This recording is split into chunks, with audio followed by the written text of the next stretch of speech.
रामकृष्ण हरी माऊली.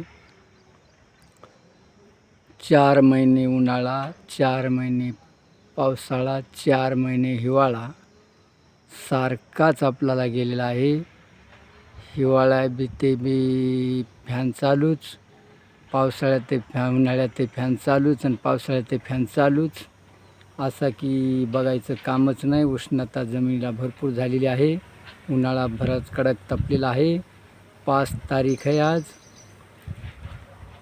5 तारीख, 6, 7, 8 तारखेला मिरवणूक निघल्या जाईल. तुमचा मिरवणूक उन्हाळ्यात गणती असते, पडला तर पडूनच जाईल. आणि पाणी 100% पाणी पडला तर पेरण्या सुरू होतील. म्हणजे कशामुळं? हे रामकृष्ण हरी माऊली. रामकृष्ण हरी. ठेवा मग.